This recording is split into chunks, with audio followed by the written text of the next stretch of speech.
आप सामग्री लें और सामग्री जितनी आए 20 से 25 ग्राम जितनी भी आए उतनी सामग्री लें और ऐसे करके नहीं देनी चाहिए आहुति इस तरीके से और प्रेम के साथ में ऐसे नहीं दूर से पटक रहे हैं स्वाहा स्वाहा स्वाहा ऐसे नहीं। जैसे ही पंडित जी बोले ओम अग्नि स्वाहा तो आप भी पीछे से बोलें स्वाहा, तब मानो देवता प्रसन्न होते हैं कि भक्त कितने प्रेम के साथ में आहुति दे रहा है। और स्वाहा क्यों कहते हैं? स्वाहा हवन में क्यों बोला जाता है? क्योंकि अग्नि देव अग्नि भगवान की पत्नी का नाम स्वाहा है। और अभी बताया था ना, बताया था ना। और जैसे पतिव्रता नारी का हवन में बैठना जरूरी होता है तब ही हवन सफल होता है, अन्यथा अगर स्त्री न हो तो उस यज्ञ के फल की प्राप्ति नहीं हो सकती। बोली शंकर भगवान की जय हो। बोली श्री शिव महापुराण की जय। बोली भक्त वैश्यल भगवान की जय। आइए मेरे भक्तों, अब की बार हमारे व्यास जी का मान सम्मान करने के लिए आपकी खैर से नगर पालिका चेयरमैन श्रीमान संजय शर्मा जी आए हैं। एक बार जोरदार ताली बजाएं सभी भक्त।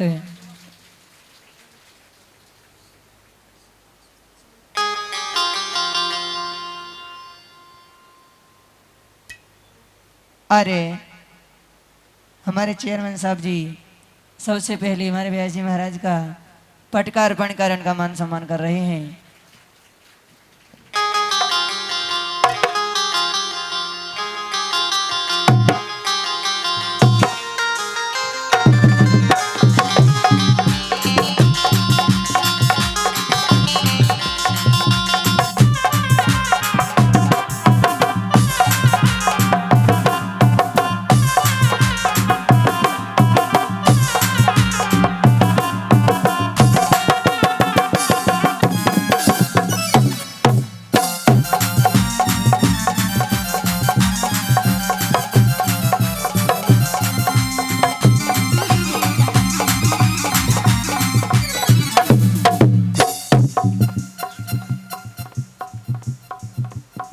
और अब की बार हमारे खैर से पधारे सुशील चौधरी जी व्यास जी महाराज का पटका अर्पण कर मान सम्मान कर रहे हैं। जोरदार ताली बजाओ। और हमारे संजय शर्मा जी जो चेयरमैन साहब हैं उन्होंने व्यास जी का श्रीमाला अर्पण कर मान सम्मान किया है।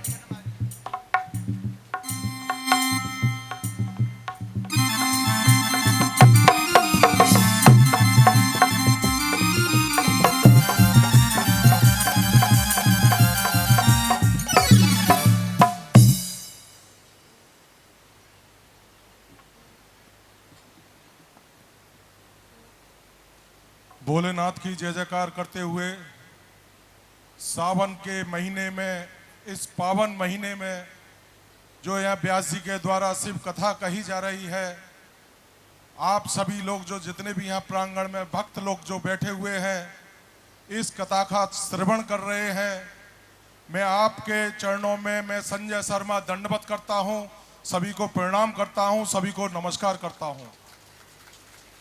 मैं यहाँ गांव कीर्तपुर में पधारे व्यास जी का मैं संजय शर्मा इनका भी बहुत बहुत स्वागत बंदन अभिनंदन करता हूं और आयोजकों का बहुत बहुत आभार व्यक्त करता हूं जो कि आपने मुझे इस लायक यहां समझा, मुझे यहां पर उपस्थित होने का मौका दिया है।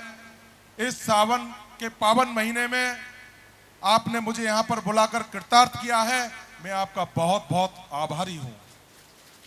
मैं चूंकि ये सिद्ध मंच है, ये एक कथा मंच है, यहाँ पर जो बात कही जाती है व्यास जी ने अपनी बात आपके सामने रखी है। इन बातों का अनुसरण करके इन बातों के वक्तव्य को अपनी दिनचर्या में डेली लाना चाहिए। मैं अपनी सभी मातृशक्ति मेरी सामने बैठी हुई है, मेरे पिता तुल्य बुजुर्ग भी बैठे हुए हैं।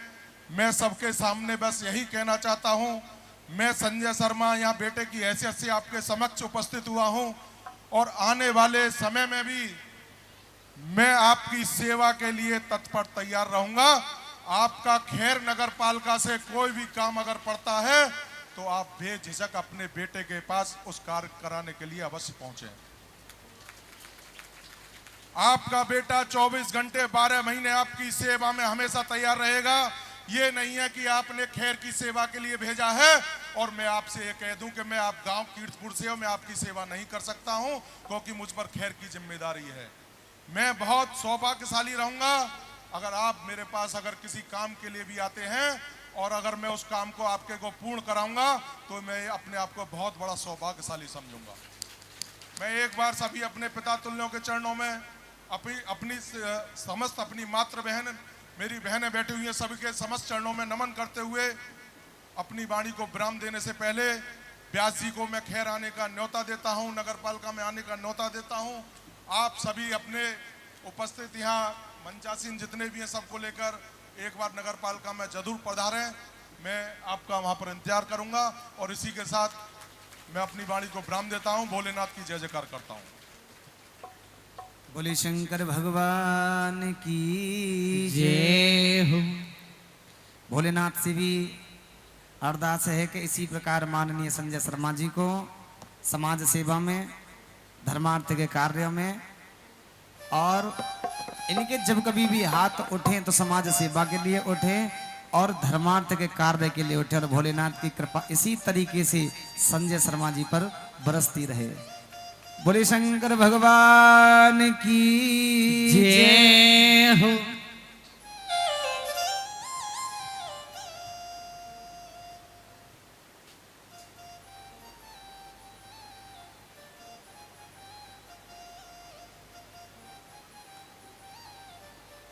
इसी प्रकार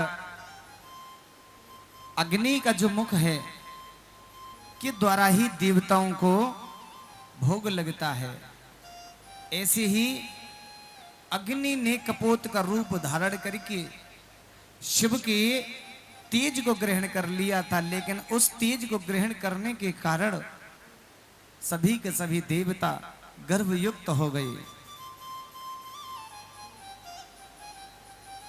अग्नि देवता के तेज ग्रहण पर युक्त हो जाते हैं तो क्योंकि अग्नि सबका मुख है इसीलिए सभी देवता गर्भयुक्त हो गए और सब देवताओं ने उस दिव्य तेज का वमन कर दिया, क्योंकि देवता कहने लगे कि हमसे ये सहन नहीं हो रहा है, हमारे पूरे शरीर में बेचैनी हो रही है और हमारे पूरे शरीर में जलन हो रही है, लेकिन प्रभु अब क्या करें। उन्होंने कहा कि जब तुमसे ये तेज सहन नहीं हो रहा है तो वमन कर दीजिए, उल्टी कर दीजिए। और देवताओं ने ऐसा ही किया तो देवताओं की जलन शांत हो गई। अग्नि कहने लगी कि मैं क्या करूं, जो मेरी जो जलन हो रही है इसको तो मैं भी सहन नहीं कर पा रही हूं, लेकिन मैं क्या करूं, तुमने तो उसे वमन क्रिया के माध्यम से उस जलन को शांत कर लिया, लेकिन अब मैं करूं तो करूं क्या करूं।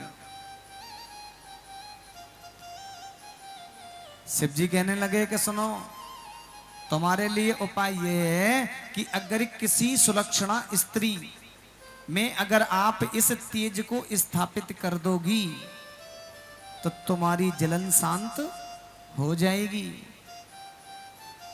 माघ का महीना था, सप्त ऋषियों की धर्म पत्नी गंगा स्नान कर रही थी।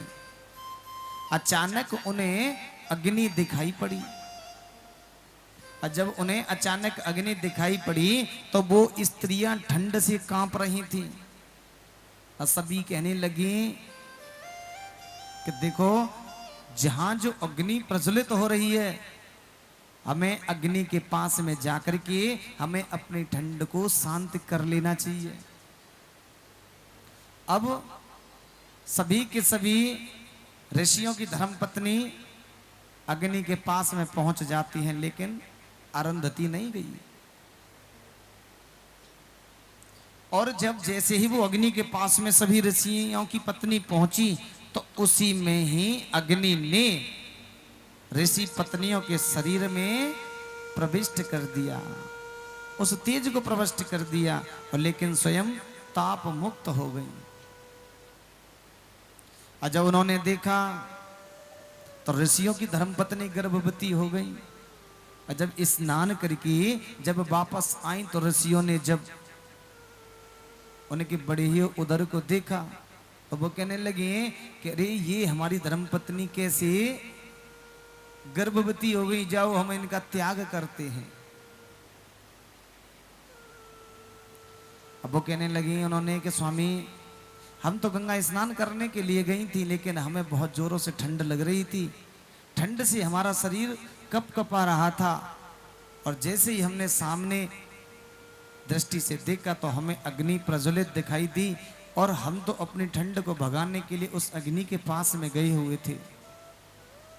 लेकिन इसमें हमारा तो कोई दोष नहीं, और लेकिन हुआ यही कि हम गर्भवती हो गई। अब उन्होंने कहा कि इस तेज को हम भी सहन नहीं कर पा रहे हैं, लेकिन हम करें तो करें क्या। अंत में उन्होंने हिम शिखर पर जाकर के उसका त्याग कर दिया, तो उनके शरीर की भी जलन शांत हो गई। हिमालय भी कांप उठे, क्योंकि वो भी सदाशिव भगवान शिव के तेज को धारण नहीं कर सके, वो भी कांप उठे।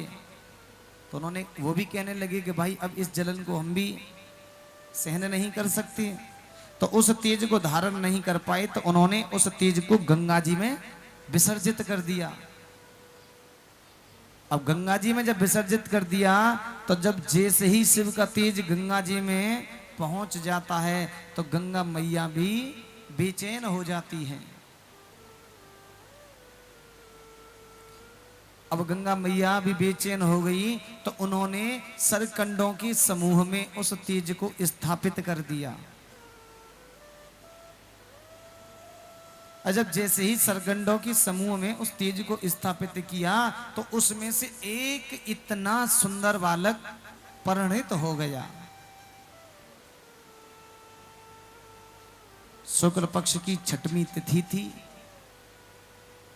और शिवपुत्र पृथ्वी पर प्रादुर्भाव हो गया। बोली शंकर भगवान की जय। ब्रह्मा जी कहने लगे कि हे नारद, संयोग से उसी समय विश्वामित्र जी आ जाते हैं। और जब जैसे ही विश्वामित्र जी आए कि तस्मिन् तन्वरे तात विश्वामित्र प्रतापवान प्रेरितो विधना तवागक्षत प्रीत्यो यदक्षया। अब वो कहने लगे विश्वामित्र जी उस बालक की स्तुति करने लगे। जब स्तुति करने लगे तो बालक ने कहा कि हे